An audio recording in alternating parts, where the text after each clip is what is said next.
നമസ്കാരം. ദ്രേക്കാണ സ്വരൂപങ്ങളിൽ 11-ാമത്തേത്, അതായത് കർക്കിടകം 2-ാം ദ്രേക്കാണം.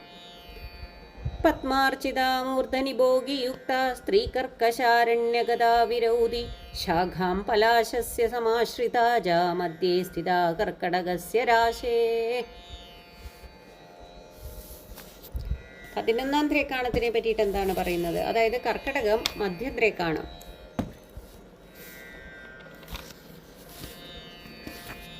ഇവിടെ സ്ഥിത എന്ന് പറഞ്ഞാൽ സ്ഥിതി ചെയ്യുന്നവള്, പത്മാർച്ചിത പത്മങ്ങൾ കൊണ്ട് അർച്ചിത താമരപ്പൂക്കൾ കൊണ്ട് അർച്ചിക്കപ്പെട്ടവൾ, പൂജിച്ചവൾ, മൂർധാവ് ശിരസ്, ഭോഗിയുക്ത ഭോഗിയോട് കൂടിയവൾ. ഭോഗി എന്ന് പറഞ്ഞാൽ എന്താണ്?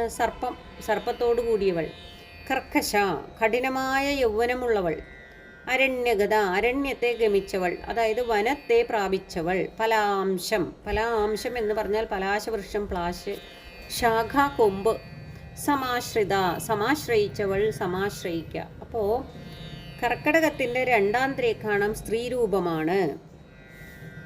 കർക്കിടകത്തിൻ്റെ 2-ാം ദ്രേക്കാണം സ്ത്രീരൂപമാണ്, സർപ്പദ്രേക്കാണമാണ്. അതായത് ശിരസിൽ സർപ്പമുണ്ട്, അപ്പോൾ അതുകൊണ്ട് വിഷദ്രേക്കാണമാണ്. യൗവനയുക്തയാണ് ഈ സ്ത്രീ. വനത്തിലാണ് താമസം. പിന്നെ മരക്കൊമ്പുകളൊക്കെ പിടിച്ചിട്ടുണ്ട്. ഇത്തരത്തിലുള്ള ഒരു സ്വരൂപത്തിനെയാണ് പറയുന്നത്. അപ്പോൾ നമുക്കതിനെ പറ്റിയിട്ട് ഒന്നും കൂടി ഗഹനമായിട്ട് നോക്കാം. തലയിൽ താമരപ്പൂ ചൂടി സർപ്പബന്ധത്തോടെ കാട്ടിൽ പലാശവൃക്ഷക്കൊമ്പിൽ പിടിച്ച് ഒച്ചയെടുക്കുന്ന, ശബ്ദമുണ്ടാക്കുന്നുണ്ട് ഈ സ്ത്രീ. ഒച്ചയെടുക്കുന്ന മുറ്റിയ യൗവനത്തോടു കൂടിയ സ്ത്രീ രൂപമാണ് കർക്കിടക മധ്യദ്രേക്കാണ സ്വരൂപം. പൂർണ്ണ യൗവനയുക്തിയാണ്, മനോഹരിയാണ്. മറ്റാരുടെ ആശ്രയവും ഇല്ലാത്ത കാരണം കൊണ്ട് ഭയപ്പെട്ട് നിൽക്കുകയാണ്. ഭയപ്പെട്ടിട്ടാണ് ഒച്ചയെടുക്കുന്നത് എന്നാണ് നമ്മളിതിൽ അനുമാനിക്കേണ്ടത്. അപ്പോൾ സ്ത്രീ രൂപമാണ്, സർപ്പദ്രേക്കാണമാണ്, ശിരസിൽ സർപ്പമുണ്ട്, കാനനദ്രേക്കാണമാണ്. ഇത് ക്രൂരദ്രേക്കാണം കൂടിയാണ്, കാരണം ഭയപ്പെട്ടിട്ടാണ്. മറ്റത് കർക്കിടകം 1-ാം ദ്രേക്കാണം പുരുഷദ്രേക്കാണമായിരുന്നു, പക്ഷേ ശാന്തദ്രേക്കാണമായിരുന്നു. അത് ശാന്തമായിട്ടുള്ള ഒരു ദ്രേക്കാണമാണ്. ഇവിടെ ഇത് ക്രൂരദ്രേക്കാണമായിട്ടാണ് വരുന്നത്. യൗവനയുക്തയായ സ്ത്രീയാണ്. തലയിലെ താമരപ്പൂവ് എന്ന് പറയുമ്പോൾ നല്ലൊരു മാനസികാവസ്ഥകളുടെ ഉണ്ടായിരുന്നു, പക്ഷെ ഇപ്പം ഭയപ്പെട്ടാണ് നിൽക്കുന്നത്. അതുപോലെ സർപ്പബന്ധം എന്ന് പറയുമ്പോൾ നമുക്ക് പൂർവ്വ പുണ്യ ജന്മദുരിതം ഒക്കെ നമുക്ക് ഇപ്പോഴും പറയാം. അതിപ്പോഴും പേറിക്കൊണ്ട് നടക്കുക. അതുകൊണ്ട് ആരും ആശ്രയമില്ലാതെ അനുഭവിക്കുന്ന ഏകാന്തതയെയും സൂചിപ്പിക്കുന്നു. അതുമൂലം ഭയങ്കരമായിട്ടുള്ള ഭയം അവൾ അനുഭവിക്കുന്നുണ്ട്. അപ്പോൾ തലയിൽ ചൂടിയിരിക്കുന്ന സർപ്പബന്ധം പൂർവ്വപുണ്യ ജന്മദുരിതം അതിപ്പോഴും പേറിക്കൊണ്ടിരിക്കുന്ന യൗവനയുക്തയായ, ആശ്രയമില്ലാതെ പേടിച്ച് കാനനത്തിൽ കരയുന്ന ഒരു സ്ത്രീ രൂപത്തെ പറയുന്നു.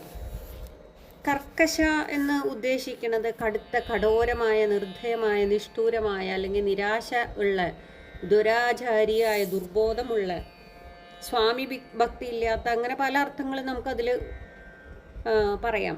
അതുകൊണ്ട് വേണമെങ്കിൽ ദുരാചാരിണിയാണ്. കടുത്ത അനുഭവങ്ങളിലൂടെ കടന്നു വന്നിപ്പോൾ നിരാശജനകമായ ഒരു അവസ്ഥയിൽ എത്തിപ്പെട്ടിരിക്കുന്നു എന്നൊക്കെ നമുക്ക് പറയാവുന്നതാണ്. കാട്ടിലെ ഏകാന്തതയാണ്. അപ്പോൾ മാതാപിതാക്കളില്ല, ഭർത്താവില്ല, സന്താനങ്ങളില്ലാത്തൊരവസ്ഥയാണ്. അതാണ് ഈ കർക്കശമായ സ്വഭാവമെന്ന് മനസ്സിലാക്കാം. അപ്പോൾ കർക്കശമായ സ്ത്രീയെ താമരപ്പൂ കൊണ്ട് അർച്ചിക്കേണ്ട ആവശ്യമില്ല. ആരെങ്കിലും അർച്ചിക്കുകയാണെങ്കിൽ അത് സ്വാത്വികമായൊരു സ്ത്രീരത്നത്തെ ആയിരിക്കും. അപ്പോൾ ഇവിടെ അർച്ചിച്ചിട്ടില്ല, പക്ഷെ താമരപ്പൂ ചൂടിയിരിക്കുമെന്ന് പറയുന്നു. അപ്പോൾ അത് നല്ലൊരു സമയം മുമ്പ് ഉണ്ടായിരുന്നു എന്നും ഇതിനെ സൂചിപ്പിക്കാം. പിന്നെ പ്ലാശ മരക്കൊമ്പിൽ പിടിച്ച് തൽക്കാലം വിശ്രമിക്കുക. എന്നാൽ പാമ്പ് അവളുടെ മുൻകാല ചെയ്തികളുടെ സൂചനയെ കാണിക്കുന്നുണ്ട്, അത് അവളെ ഭയപ്പെടുത്തുന്നുണ്ട്. അപ്പോൾ ചുരുക്കി പറഞ്ഞാൽ ഇതൊരു സർപ്പദ്രേക്കാണമാണ്, കാനനദ്രേക്കാണമാണ്, സ്ത്രീദ്രേക്കാണമാണ്. അധിപതി ചൊവ്വയാണ്, അതും കൂടി ശ്രദ്ധിക്കേണ്ട ഒരു കാര്യമാണ്. ആദ്യത്തെ കർക്കിടകം 1-ാം ദ്രേക്കാണം ചന്ദ്രനായിരുന്നെങ്കിൽ കർക്കിടകം 2-ാം ദ്രേക്കാണം ചൊവ്വയാണ്.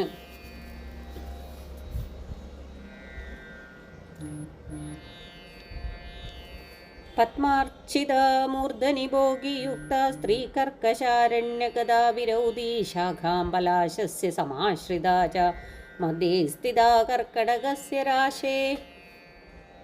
ഓം സർവത്ര ദേവീ നാമ സങ്കീർത്തനം.